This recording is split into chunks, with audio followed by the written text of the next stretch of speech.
Moins de 24 heures avant le verdict de la CTM, les acteurs de la filière canne sont dans l'expectative. Y aura-t-il une prochaine campagne sucrière?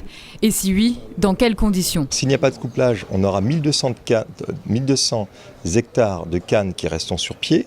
On aura à ce moment-là un déséquilibre complet au niveau de la filière, des agriculteurs qui ne pourront pas effectivement bénéficier du produit de leur récolte, l'absence de sucre produit, ce serait une véritable catastrophe pour la filière canne sucre en Martinique. Car aujourd'hui, la chaudière de l'usine du Galion est inopérante. Entre 40 et 45 000 tonnes de canne devraient être broyées durant la prochaine campagne sucrière, prévue dans 3 mois.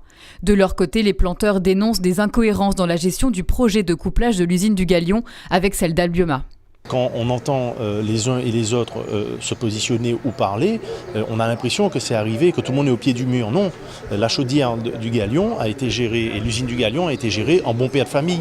Pourquoi investir dans une chaudière, sachant que ça coûte entre 12 et 16 millions d'euros en fonction des configurations?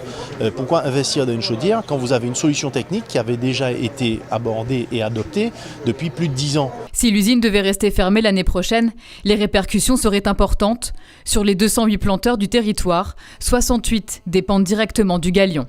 La conséquence directe, c'est qu'il y aura un vrai désordre au niveau de la livraison des cannes, parce qu'aucune usine productrice, distillerie en tout cas, n'est aujourd'hui en capacité d'absorber les 45 ou 50 000 tonnes qui vont être produites pour l'usine du Galion. On ne fait pas de politique, on veut simplement que cette usine puisse tourner dans de bonnes conditions et que les orientations qui ont été prises soient aujourd'hui respectées et assumées. Les élus de la CTM devraient statuer sur le raccordement ou non des deux entités demain, lors du deuxième et dernier jour de la séance plénière. Déjà, les associations écologistes, notamment la Sopamar et Nous Pepla, sont mobilisées contre ce projet.